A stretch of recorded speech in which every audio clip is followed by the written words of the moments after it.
For more on the importance of Georgia's elections on the national stage, we're joined now from Atlanta by Zachary Peskowitz. He's an associate professor of political science at Emory University, focuses on American politics and how elections change policies. Thanks so much for joining us. First, the Democrats need to win both of these Senate seats in Georgia to gain control of the Senate. Based on how Georgia voters voted down ballot in November, how likely is that? Well, in these off-cycle runoff elections in Georgia, Republicans typically have a bit of an advantage. We know that older, whiter, more conservative voters are more likely to vote in these off-cycle elections, so they have a bit of a head start going into this January 5th runoff. So Donald Trump is there now, just landing in Georgia. Is he an asset or a liability for these Republican Senate candidates? So typically you would expect that an incumbent president would be a strong asset for their co-partisan Senate candidates. The big mystery tonight is, what is Trump going to be talking about in his speech? So there's a lot of concern among Georgia Republicans that if he criticizes Georgia's Republican governor, Brian Kemp, and Republican Secretary of State, and questions the validity of the election, that might be a liability for the Republican Senate candidates. How odd was that call with Governor Kemp urging him to persuade legislature to overturn the results, the governor refusing? Could that even happen? At this point, no. Apparently Trump urged Brian Kemp to call a special session of the state legislature, and there's no indication that will happen, so that's an impossibility at this point. So we're a month after the presidential election, a month away from the Senate runoff. Donald Trump had been facing pressure to head down to Georgia. Are you surprised that it took him this long, or is this the right timing to do this? I think that the timing is not unusual. I think he's took a few weeks, and now has decided to have this rally in Valdosta, in a part of the state where he's very popular, and going to try to turn out Republican voters for these candidates.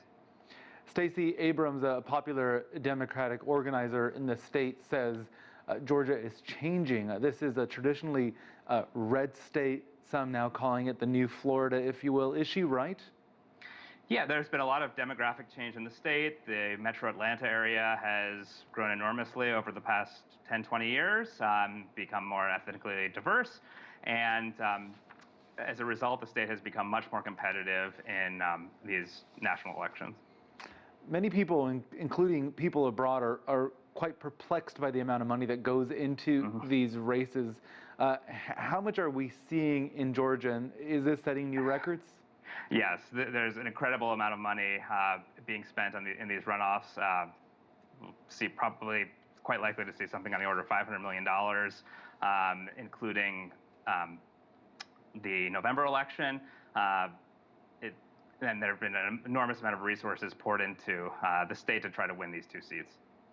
And the results of this election essentially can determine whether or not Joe Biden's first term, or at least his first 2 years, are a dud, or are able to effectively pursue the policies that he wants. Explain that and why for our audience.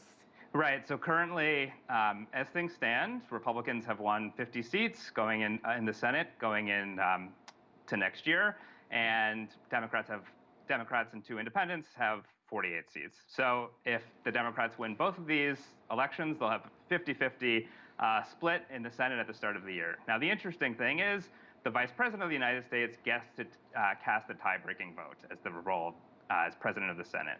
So after January 20th, Kamala Harris, as Vice President, would be able to cast the tie-breaking vote, and we would have essentially a Democratic majority in the Senate. So usually in Senate races, the candidates get to talk about state issues, but here all of America is focusing on Georgia, and there's so much influence coming in from beyond the state itself. How much has that overtaken the state level race? Yeah, so this is a pair of races that have become entirely nationalized. It's very interesting. Both pairs of candidates are essentially campaigning together. The state and local issues have really far on the back burner at this point. This is a national election about whether the Biden agenda will be able to be implemented in next year and beyond, or whether Republicans will have a firewall in the Senate once Biden is inaugurated. I never thought we'd be talking in 2020 about Democrats and Republicans fighting over Georgia. This is very, very interesting times. Zachary Peskowitz, thank you so much for joining us. It was a pleasure. Thank you.